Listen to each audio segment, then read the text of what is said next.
Hello, folks. How you doing? This is Steve O, and I'm your host Siva, and we were discussing the NCERTs for easier understanding. And in this discourse, we were explaining the 12th class history NCERT chapter 4.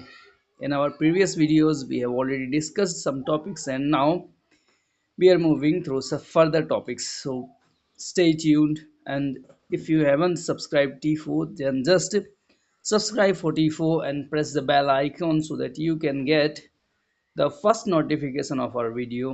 Okay so हम लोग ने बहुत सारे topics already cover कर लिए हैं, जिनमें से ज़्यादातर टॉपिक जो इस स्लाइड पर हैं वो ऑलरेडी कवर हो चुके हैं। आज हमें देखना है कि जैन धर्म कैसे जो है भारत में आया, कैसे जैन धर्म का यहाँ विकास हुआ और तीर्थंकर क्या थे। क्या जैन धर्म में महावीर स्वामी जिनके बारे में हम जानते हैं वही एकमात्र तीर्थंकर थे, या उनसे पहले भी कुछ लोग थे, या उनके बाद जो है कौन था।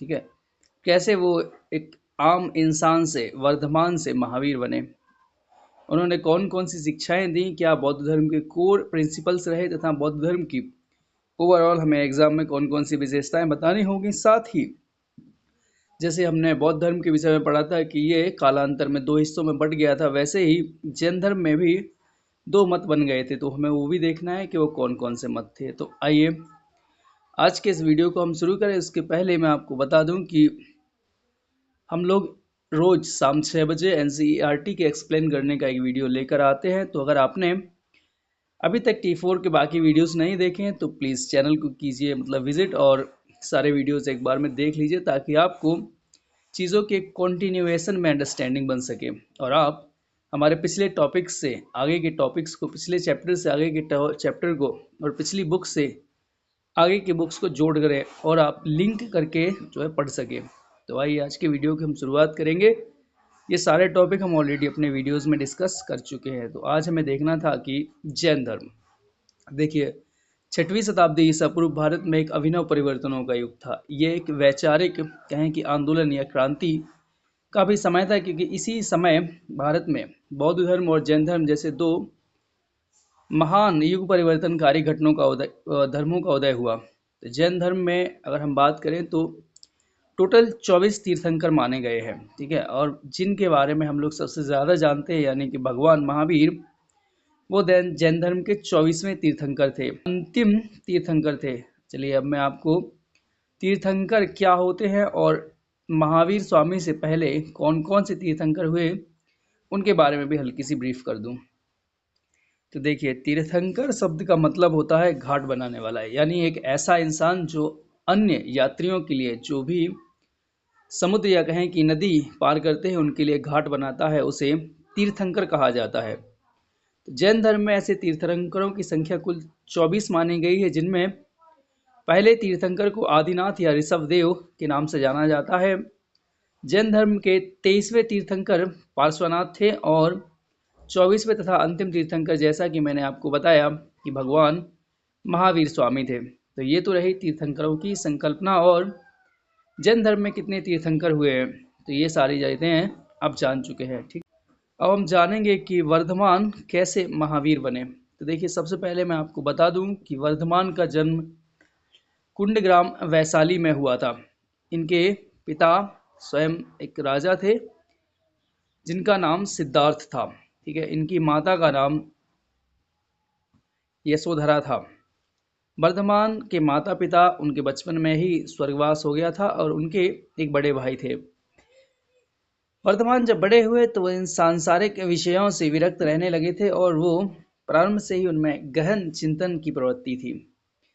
महावीर ने, या कहें वर्धमान ने, क्योंकि तब तक वो महावीर नहीं बने थे, वर्धमान ने अपने बड़े भाई की अनुमति से संन्यास ग्रहण किया और तपस्या करनी स्टार्ट कर दी। उन्होंने बहुत ही कठोर तपस्या की, और वे एक दिन जब तपस्या में लीन थे तब उन्हें ज्ञान की प्राप्ति हो गई। ज्ञान प्राप्ति के पश्चात वे महावीर कहलाए। इसके अलावा उन्हें जिन अर्थात जिसने इंद्रियों को जीत लिया है, तथा निर्ग्रंथ अर्थात सभी बंधनों से रहंत की भी उपाधि प्राप्त हुई। इस प्रकार से वर्धमान बन गए महावीर।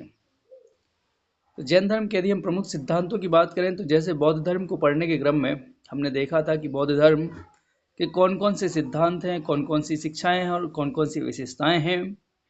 उनको अगर मैं सरल शब्दों में कहूँ तो ये चार जो है सबसे ज़्यादा महत्वपूर्ण है। इन्हें आप सिद्धांत के तौर पर भी लिख सकते हैं, इन्हें आप शिक्षाओं के तौर पर भी लिख सकते हैं और इन्हें आप विशेषताओं के तौर पर भी समझ सकते हैं।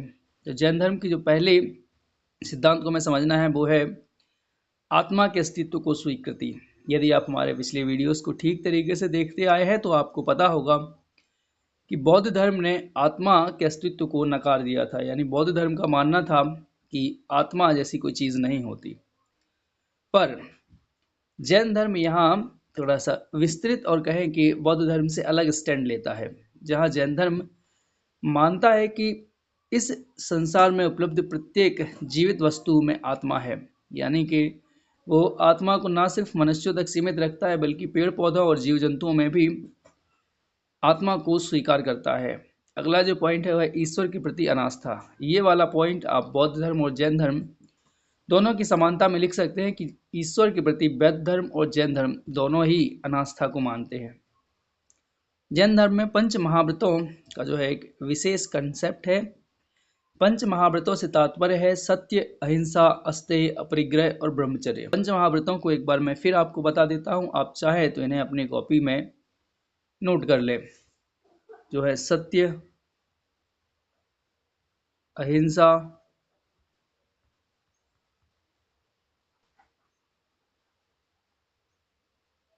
अस्तेय और अपरिग्रह।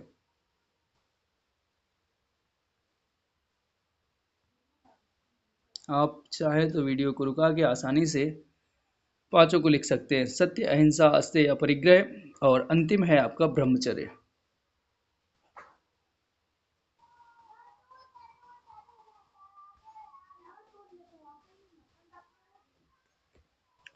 इसी के अलावा इन पांच महाव्रतों के अलावा कर्म कांडों के प्रति अनास्था का भी आप बौद्ध धर्म और जैन धर्म दोनों के संदर्भ में वर्णन कर सकते हैं। आप जानते हैं कि वैदिक धर्म में आए इन कर्म कांडों की अधिकता की वजह से लोगों का उनमें जो है विश्वास कम हो गया था और लोग बौद्ध धर्म और जैन धर्म की ओर मुड़ चुके थे। परंतु बौद्ध धर्म और जैन धर्म ने कर्मकांडों के प्रति अविश्वास को दिखाया और यही कारण रहा कि ज़्यादातर लोग बौद्ध धर्म और जैन धर्म की ओर झुके। लोगों में बौद्ध धर्म और जैन धर्म की ओर झुकाव आया। अब हम देखते हैं कि जैन धर्म का पतन कैसे हुआ, जैन धर्म क्यों कमज़ोर पड़ गया जिसमें बहुत सारा पोटेंशियल था। तो जैन धर्म का कालांतर में मत विभाजन हो गया और जैन धर्म दो हिस्सों में बट गया, जिसमें से एक दिगंबर और श्वेतांबर। जैसा कि मैंने आपको बौद्ध धर्म के विभाजन के क्रम में बताया था कि बौद्ध धर्म दो मतों में बट गया था। एक और वे लोग थे जो पुरानी परंपराओं और सिद्धांतों पर चलना चाहते थे, वहीं दूसरी ओर वे लोग थे जो नए सिद्धांतों, नई परंपराओं का पालन करना चाहते थे। तो हुआ कुछ यूं था कि आप जानते हैं कि मौर्य साम्राज्य के पहले शासक थे चंद्रगुप्त मौर्य। चंद्रगुप्त मौर्य के जीवन के अंतिम क्षणों में, यानी कहें कि लास्ट कुछ साल में, एक भविष्यवाणी हुई थी कि उनके साम्राज्य के अंतिम क्षणों में मगध में एक भीषण अकाल पड़ने वाला है। उस अकाल की भविष्यवाणी के कारण भद्रबाहु, एक जैन साधु थे, उन्होंने अपने साथ कुछ संतों को लिया और दक्षिण भारत चले गए।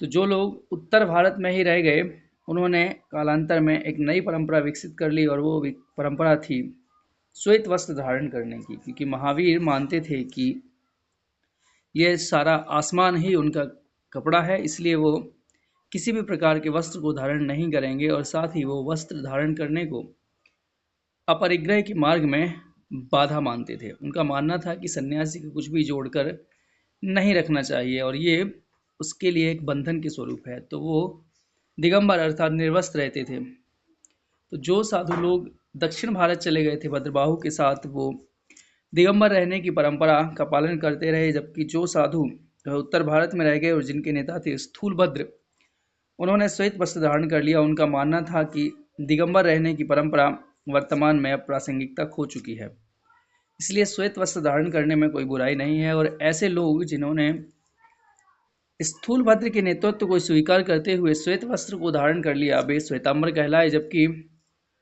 भद्रबाहु के नेतृत्व में जो जैन साधु संत निर्वस्त्र रहे, दिगंबर रहे, वे दिगंबर कहलाए। तो इस प्रकार से जो है बौद्ध जैन धर्म दो हिस्सों में बट गया, दिगंबर और श्वेतांबर।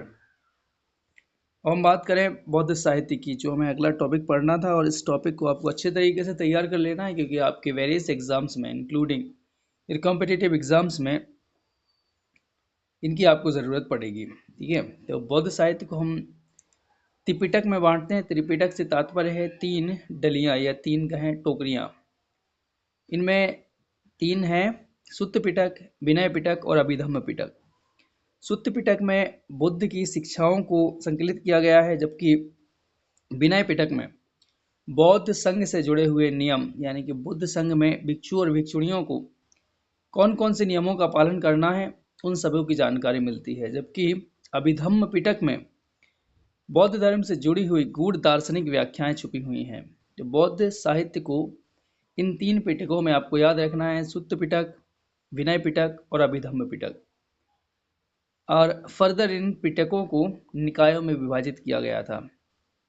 तो केवल सुत्त पिटक में ही आपको 5 निकाय देखने को मिल जाते हैं, दीर्घ निकाय, अंगुत्तर निकाय, संयुक्त निकाय, खुद्दक निकाय और मध्यम निकाय। इसमें से अंगुत्तर निकाय की चर्चा हम लोग जब महाजनपदों को पढ़ा था तब पढ़ चुके हैं।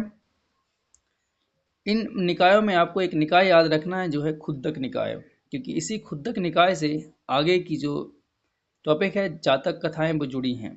जातक कथाओं की संख्या लगभग 549 मानी गई है, और जातक कथाओं में बुद्ध की पूर्व जन्मों की कथाएं सम्मिलित हैं। ठीक है, इन सब में बताया गया है कि कैसे बुद्ध ने पूर्व जन्म लिए और उन्होंने अपने पिछले जन्मों में क्या क्या किया। अब हम बात करें अन्य बौद्ध ग्रंथों की, तो इसमें जो अन्य बौद्ध विद्वान हुए उनके द्वारा लिखी गई रचनाएं सम्मिलित होती हैं, जिनमें सबसे प्रसिद्ध है बुद्ध घोष की रचनाएं, सबसे प्रसिद्ध है अश्वघोष की रचना, जिनमें सबसे प्रसिद्ध है अश्वघोष की रचनाएं। अश्वघोष ने बुद्ध चरित्र नामक ग्रंथ लिखा था। इसके अलावा सौंदरानंद और सारिपुत्र प्रकरण नामक एक ग्रंथ भी उन्होंने लिखा था। तो ऐसे कई सारे ग्रंथ जो हैं बौद्ध साहित्य में आपको याद रखना है, परंतु जो सबसे ज़्यादा इम्पोर्टेंट है, यानी त्रिपिटक, निकाय, जातक कथाएं और बुद्ध घोष की रचनाएं, वो मैं आपको ऑलरेडी बता चुका हूँ। तो ये आपको अच्छे तरीके से समझ लेना है। अब हम देखते हैं बौद्ध स्थापत्य को। स्थापत्य से तात्पर्य भौतिक संरचनाओं का निर्माण होता है, यानी कि भवन है, स्मारक है, ठीक है, मंदिर, मूर्तियाँ वगैरह हैं, तो ये स्थापत्य में आते हैं। बौद्ध स्थापत्य मुख्यतः दो रूपों में है, यानी चैत्य और स्तूप। याद रखना है कि चैत्य वह संरचना होती है जहाँ बौद्ध भिक्षु बैठकर पूजा करते हैं, और स्तूप वह स्थान होता है जहाँ बुद्ध भिक्षुओं की अस्थियों को, या कहें कि उनके द्वारा इस्तेमाल की गई पवित्र वस्तुओं को रखा जाता है। स्तूप बेसिकली जब प्रारंभ हुए थे तब उनमें जो है प्रसिद्ध संत वगैरह की अस्थियां रखी जाती थी, परंतु कालांतर में स्तूप स्वयं उपासना की वस्तु बन गए, एवं यदि किसी स्तूप में किसी महान संत की जो है स्मारक नहीं होते थे, बावजूद उसके उसे पूज्य माना जाता था। यहाँ मैंने एक सांची के स्तूप का चित्र संलग्न किया है, जिससे आप समझ सकते हैं कि स्तूप कैसा होता था। तो यहाँ मैं आपको स्तूप की संरचना के कुछ अंगों के बारे में बता दूं। यहाँ आप जो देख रहे हैं ये दो प्रवेश द्वार दिख रहे हैं आपको, तोरण, ठीक है। इसके अलावा यहाँ आपको एक चारों ओर प्रदक्षिणा पथ दिख जाएगा, जिसके चारों ओर आपको ये सुरक्षा दीवार दिख रही है। यहाँ प्रदक्षिणा पथ होता था और यहाँ सीढ़ियाँ होती थी ताकि इंसान ऊपर चढ़ के देख सके। ये वाले हिस्से को अंड बोलते थे और इस वाले हिस्से को हर्मिका कहा जाता था। जबकि ये जो आपको स्तंभ जैसी चीज़ दिख रही है, इसे यष्टि कहा जाता था। इसी यष्टि पर कुछ छतरियाँ लगी होती थीं और इस प्रकार से एक पूरा बौद्ध स्तूप तैयार किया जाता था। सबसे प्रसिद्ध बौद्ध स्तूपों की यदि मैं चर्चा करूं तो वो है सांची का बौद्ध स्तूप और अमरावती का बौद्ध स्तूप, ठीक है। तो आपने याद रखना है कि सांची का बौद्ध स्तूप विदिशा जिले में है और मध्य प्रदेश में है, वहीं अमरावती का बौद्ध स्तूप आंध्र प्रदेश में पड़ता है, और ये दोनों ही बौद्ध स्तूपों में सबसे प्रसिद्ध स्तूप हैं, और सांची का तो विशिष्ट रूप से है। अब स्तूप की संरचना में आपको ऑलरेडी वहाँ समझा चुका हूँ। अगर आप वहाँ समझ नहीं आया है तो आपको एक बार उसको दोबारा समझ सकते हैं कि एक अर्धचंद्राकार संरचना होगी जिसके चारों ओर परिक्रमा करने के लिए जगह होगी। परिक्रमा पथ को यहाँ एक सुरक्षा दीवार लगा के चारों तरफ से सुरक्षा दी जाएगी। इस वाले हिस्से को अंड कहा जाएगा। इसके ऊपर एक हर्मिका होगी और हर्मिका के ऊपर एक यष्टि नामक स्तंभ लगा होगा जिसमें बहुत सारी छतरियां आपको देखने को ऐसे मिल जाएंगी। तो इसको आपको अच्छे तरीके से समझ लेना है, क्योंकि विभिन्न एग्जाम्स में अगर आप अच्छे तरीके से अंडरस्टैंडिंग रखते हैं तो आप अच्छे से अच्छे नंबर प्राप्त कर सकते हैं। इसके अलावा यहाँ पे आपको प्रवेश द्वार दिख जाएंगे, यानी कि तोरण। इसी के साथ हम इस वीडियो को यहाँ ख़त्म करेंगे और आपसे लेंगे विदा। आप हमारे साथ जुड़े रहें और बाकी के इस टॉपिक्स में, इस पार्ट में गिने चुने 2-4 टॉपिक बचे हैं जिनकी चर्चा मैं आपको अगले वीडियो में कर दूंगा। साथ ही इसके बाद वाला जो चैप्टर है उसको भी हम शीघ्र ही समझेंगे। तो आप हमारे साथ जुड़े रहें, वीडियो को लाइक कर दें और चैनल को सब्सक्राइब कर दें ताकि अगले वीडियो का नोटिफिकेशन सबसे पहले आप तक पहुँचे। धन्यवाद।